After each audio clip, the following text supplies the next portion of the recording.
The coffin was already in the ground when little Sarah Brennan opened her mouth for the first time in 6 months. Every person in that Arkansas cemetery froze. The preacher dropped his Bible. Mrs. Callahan fainted straight into her husband's arms. Because Sarah Brennan didn't speak. Not to her parents. Not to her teachers. Not to anyone. She was silent as stone every day of her life, except when she stood over a fresh grave. Then, she'd whisper 3 words that made grown men turn pale. It was October 1901, and the town of Ashford had buried 17 people in 8 months. Sarah had spoken at every single funeral. What she said never changed. What happened next always did. Sarah moved to Ashford with her parents in January of 1901. Her father took over the general store on Main Street after the previous owner died under circumstances nobody wanted to discuss. The Brennans seemed normal enough. Her mother baked pies. Her father kept fair prices, but their daughter never made a sound, not one word. At first, folks thought she was just shy. New town, new people, give her time. But weeks passed and Sarah remained completely mute. She'd nod or shake her head when asked questions. She'd write notes on a small chalkboard she carried everywhere, but her voice stayed locked behind her lips like a secret too dangerous to tell. The strange part started in late February. Old Thomas Garrett died in his sleep at 73 years old. Natural causes, the doctor said. Nothing suspicious. The whole town showed up to pay respects because Thomas had been the school teacher for 40 years. During the burial, after the preacher finished his sermon, Sarah walked up to the grave. Her parents tried to stop her, but she pulled away. She stood at the edge of that hole in the ground and stared down at Thomas Garrett's coffin. Then she spoke. "You're not alone now." 5 words, clear as a church bell. Her voice was soft, but carried across the silent cemetery like wind through empty rooms. Every mourner heard it. Her mother gasped. Her father went white. Sarah turned around and walked back to her parents without another word. By the time they got home, she was mute again. Wouldn't speak. Couldn't speak. As if those 5 words had used up all the voice she had. People talked, obviously. Small town in 1901. A mute girl speaking at a funeral was enough gossip to last months. But then Margaret Sutton died 3 weeks later. Margaret was 41. Healthy as a horse until she wasn't. Took sick on a Tuesday, dead by Friday. Fever, they said. Her husband was destroyed. They had 4 children. The funeral was the saddest thing Ashford had seen in years. And right there, during the burial, Sarah did it again. She walked to the grave, looked down at the coffin, spoke 5 words. "You're not alone now." Same words, same soft voice, then silence. That's when people started getting uncomfortable. 2 funerals, same behavior. Coincidence felt less likely. Some folks thought it was sweet in a morbid way, a child's attempt to comfort the dead. But others, the ones who'd lived in Ashford their whole lives, remembered stories. Old stories about children who could see things. Children who knew things they shouldn't. The deaths didn't stop. April brought 2 more funerals. May brought 3. By June, Ashford Cemetery had more fresh graves than it had seen in the previous 5 years combined. And at every single burial, Sarah Brennan appeared at the graveside and spoke those same 5 words. "You're not alone now." The town split into 2 camps. Half believed Sarah was cursed, that her words were somehow causing the deaths. The other half thought she was blessed, that she could see into the afterlife and was offering genuine comfort to the departed.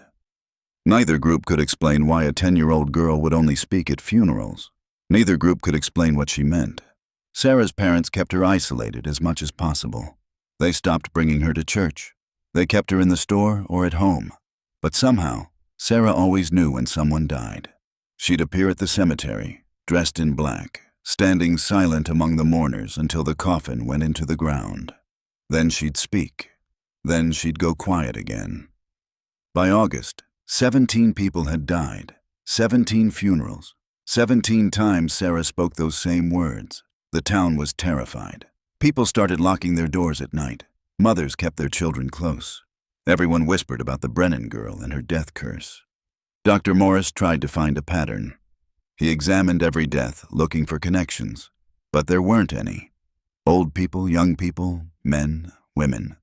Sickness, accidents, natural causes. Nothing linked them except Sarah's presence at their funerals. Nothing connected them except those 5 words hanging over their graves. If you want to know what happened next, you need to understand something about Ashford in 1901.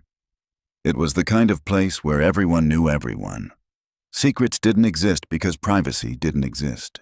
So when people started noticing the real pattern, the one Dr. Morris missed, the information spread like fire in dry grass. Every person who died had one thing in common. Every single one. They'd all attended the funeral of Thomas Garrett back in February. The school teacher. The first death. The first time Sarah spoke. Think about that. 17 people dead. All of them at the same funeral 8 months earlier. The town panicked. Mobs aren't rational, especially mobs driven by fear and grief. A group of men decided the Brennan family had to leave. They showed up at the general store on a September evening with torches and accusations. They called Sarah a witch. They called her parents devil worshippers. They demanded the family get out of Ashford before anyone else died. But here's something nobody expected. Sarah's father refused to leave. He stood on the porch of that store and told those men his daughter was innocent. Told them she was special, not evil. Told them she could see things they couldn't, and her words were a gift, not a curse. The mob didn't care about gifts. They wanted answers. They wanted safety. They wanted someone to blame. That's when Sarah walked out of the store. She looked at every man in that mob. She opened her mouth, and for the first time in her life, she spoke outside of a cemetery. You'll all understand soon. 7 words this time, not 5. The men backed away like she'd pulled a gun. Her voice carried the weight of prophecy, cold and certain. Then she went back inside, and the mob scattered. They were too afraid to do anything but leave. 3 days later, Sarah Brennan died. Nobody knows exactly what happened. Her mother found her in bed on a Sunday morning, already gone. No signs of violence, no indication of sickness. She simply stopped living sometime between midnight and dawn. The doctor couldn't explain it. Her parents couldn't accept it. The town couldn't decide if they should feel relieved or guilty. The funeral was scheduled for Wednesday. Biggest attendance Ashford had ever seen. Every single person in town showed up, either out of respect, curiosity, or fear. They needed to see if Sarah would speak at her own funeral. They needed to know if her pattern would break or continue. The preacher kept the sermon short. Nobody wanted speeches. They wanted to see what would happen when they put that small coffin in the ground. Sarah's mother sobbed through the entire service. Her father stood like a statue, face empty of everything except grief. They lowered the coffin. The ropes creaked. The wood disappeared into the earth. People held their breath. Nothing happened. Of course, nothing happened. Sarah was dead. Dead people don't speak. Everyone felt foolish for expecting anything different. The crowd started to disperse, relief mixed with disappointment. The mystery would remain unsolved. The town could move on. That's when they heard it. A voice from the grave, soft and clear. Sarah's voice. You're not alone now. Every person at that cemetery heard it. The words came from underground, from inside the coffin, from a dead girl's throat. Some people screamed. Others ran. Most just stood frozen, staring at the fresh dirt, wondering if they'd actually heard what they thought they heard. Sarah's mother collapsed. Her father dropped to his knees and started digging with his bare hands, screaming for someone to help him get the coffin back up. 3 men pulled him away. The preacher started praying loud enough to drown out the sound of people panicking. But the voice spoke again. Different words this time. 18 more. The cemetery emptied fast. People trampled over graves trying to get to the gates. Horses bolted. Carriages tipped. Mass hysteria turned that funeral into chaos. By the time someone got the sheriff, most of the town was already locked in their homes. They dug up Sarah's coffin the next morning. Had to. People demanded proof that she was really dead, that they hadn't buried her alive. The sheriff supervised the exhumation personally. When they opened the coffin, Sarah lay exactly as they'd placed her. No signs she'd moved, no signs she'd struggled, no signs she'd spoken. But her lips were parted slightly, and on the white satin lining beneath her head, someone found words scratched in what looked like dried blood. The first 17 knew. The next 18 will learn. Nobody could explain the writing. Nobody could explain the voice.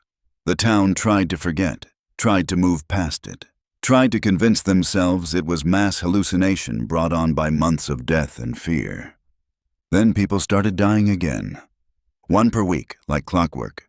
Every person who'd been at Sarah's funeral, the ones who'd heard her speak from the grave. The pattern was undeniable now. 18 people total, 18 deaths, all connected to the girl who only spoke at funerals. The last person died in March of 1902. After that, the deaths stopped. Ashford never recovered its population. Most families left. The town shrank. The general store closed. The Brennan house stood empty for decades. But here's the thing nobody talks about. The thing that got buried along with Sarah and her victims. Every person who died after her funeral, all 18 of them, were found the same way. In their beds. No signs of violence. No indication of sickness. Just dead. And every single one had their lips parted slightly, like they were trying to speak. Like they'd finally learned what Sarah knew all along.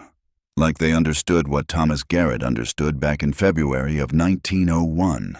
Like they weren't alone anymore because something was with them. Something that Sarah could see. Something she tried to warn them about with those 5 words. Something that's still in Ashford, waiting in the cemetery, listening for the next funeral. Because the town still exists. It's small, almost abandoned. But people still die there. And sometimes, late at night, mourners at fresh graves report hearing a soft voice carried on the wind. A child's voice. Speaking 5 words that make them turn pale and run. The Brennan family plot sits in the center of that cemetery. Sarah's grave hasn't been disturbed since 1902, but the groundskeeper refuses to work near it after dark.